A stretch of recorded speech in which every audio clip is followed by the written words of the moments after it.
Yo, what's up, what's up, what's up? It's your boy Creative back in the building, bringing you some TDM on the map Cracked, which I hate this map. I think the only map I hate more than Cracked is Nuketown. Probably like a little bit of Tie. I don't know. This map is so campy. Even in this match, there's a lot of campers. But hopefully that changes with Modern Warfare 3 with the new smaller maps, which I am a big fan of. Because I hate campers. I hate people just standing in corners and waiting for me to walk by. What a boring way to play this game. But anyway, I'm actually rocking the MP5K for this 4th or 5th Prestige. I don't know what Prestige I am. I know, I'm sorry guys. I just Prestige. I don't really keep track of the numbers. I think I'm 4th Prestige. So through this whole 4th Prestige, I've just been using the MP5K. Great gun. Awesome gun. And I think I have extended mags on it because bullets run out really pretty fast on this.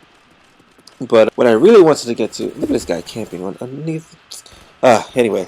What I really want to talk about, if anybody isn't informed or doesn't know, today is actually September 11th. It's been 10 years since the whole tragedy. And if anybody know, I'm actually from New York. So I was actually there when the whole when the Twin Towers fell. So 10 years ago, I was in 8th grade. Yeah, I was in 8th grade, beginning of 8th grade. You know, school had just started. It was pretty fresh. We only been in school for about like 3 or 4 days. I was 13 and on my way to school, I used to take the bus. So when I was waiting for the bus, I saw a ton of cop cars and fire trucks headed towards the city direction. But this was like around, I'll say like 8 o'clock, probably. I think around 8 o'clock or so. And this is way before the whole Twin Towers thing even happened. Like, I don't think the planes actually hit the towers until around like 10, I think 9 or 10, yeah, like around 10. So I don't know if this was like a precursor, like they were tipped off when they were preparing for this to happen, or I don't know, because it was an abnormally amount of cop cars. It was like 30 or so cop cars and like 5 fire trucks going all in the same direction. That's kind of unheard of, unless something else happened that day that I don't know about. But I think that they were preparing for the hit because I think they knew. But anyway, I went to school or whatever, and usually in my junior high school when we switch classes, when when the period's over, we walk to our next class, and it was kind of like high school. I guess they were trying to prepare us for high school, so that we actually went on our own time to the next class. Like we didn't go like in lines stuff like that, but our classes were always the same classmates. So we would move to our classes, but our classmates were all the same. So like around second period, they stopped letting us switch between classes. So instead of us switching classes, the students, the teachers were switching classrooms. So we were in the same classroom all day. And we were wondering like what's going on. Like this is not normal.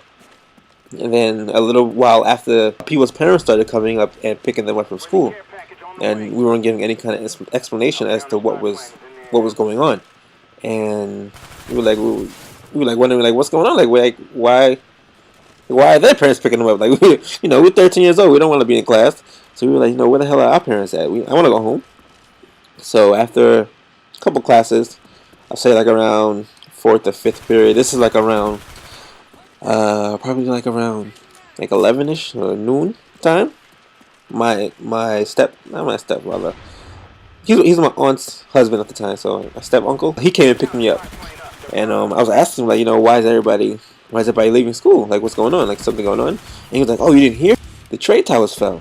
I was like, what? What are you talking about? He said the World Trade Center, the planes hit them. I said, no, he must be bugging. And then, like where my school was, if you looked up the block towards the city direction, you could actually see the Twin Towers. I went to school in Queens. Queens is it's not far from the city. Probably like an hour, like a 45-minute drive, maybe, if you drive to the city. So when I looked down the block, all you saw were like these 2 big plumes of smoke where the towers used to be. So I was like, wow, this is like surreal. This is unreal. By the time we got back to my aunt's house, I was calling up my parents because my mom lived. She didn't live. She worked in Lower Manhattan. She was pretty close. I would say probably like a 10-minute walk, couple blocks, not far at all. Like you could throw a rock at the World Trade Center from my mom's job. And I wasn't able to get in contact with her, so I was getting kind of nervous about that. And also, I couldn't get in contact with my father, but he worked in Jersey, so I wasn't too concerned about it as much. And I finally got in contact with my mom hours later. I was calling my mom for like 4 or 5 hours. I didn't get to actually speak to her till like around 6 or 7 at night. And come to find out, she didn't even make it to work. Like she was on her way to work, and then the plane hit the trade towers, and they just stopped the train. So my mom was stuck on the ground for like 6 hours, which is I guess good and bad because nobody wants to be stuck on the ground in times like this. So she was fine. She was worried as hell about me. She was like, "Oh my god, I was so worried." She was crying and stuff. She was happy to hear from me. I'm like, "Man, why are you crying? Like I'm nowhere near the tower." She said, "I don't know where you want a field trip." You know, that's the thinking of what ifs was setting with her. So my mom was she was pretty happy. She was back home when she called me. My mom lived in Brooklyn at the time, and then shortly after that, I finally got in contact with my dad. He was trying to come home, but they as soon as that happened, they shut the city down. Nobody was getting in, nobody was getting out. It was shut down. So he had to actually go from Jersey. He had to go up to Jersey through upstate New York to come back down towards like from the Bronx, and then from the Bronx you actually go back into Queens through the Triborough. So he had to do that. So and that took him. It took him like a day. He didn't get back to New York till the next day. He spent the whole time driving and stuff because there was so much traffic, so much commotion going on. It was a very sad day. Like everybody was crying and stuff. I actually saw the building 7 fall on TV. I saw that. That's the smaller building next to the World Trade Center. We didn't. I didn't go to school for the next couple of days after that. I don't think anybody did really. After that whole ordeal went down, a lot of things changed. Even in my school, like a lot of racism started going on. Like there was a couple of Arab people in my class, and they were getting. I felt bad for them. They were just getting attacked, getting called terrorists, stuff like that.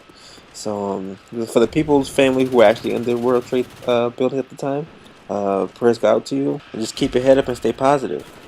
And on that note, I didn't speak too much about this gameplay, but I think it was pretty good actually. I finished 23-11, I believe, and it's not the best. Like a lot of people have like 80-1 or whatever the hell, ridiculous numbers. I think as long as you go positive, you kill more people than people killed you, and the team wins. It was a good game in my eyes. That's what I think. I think a lot of people who have those ridiculous amount of kills aren't much of team players, and I think this is very much a team game. But anyway, stop me rambling on. Reflect the video, like, subscribe, favorite, share with your friends, families, blah blah blah. You know the deal. And here's just a couple of videos you might have missed in the past. Alright, yeah, have a good day. You know what it is. Keep it creative.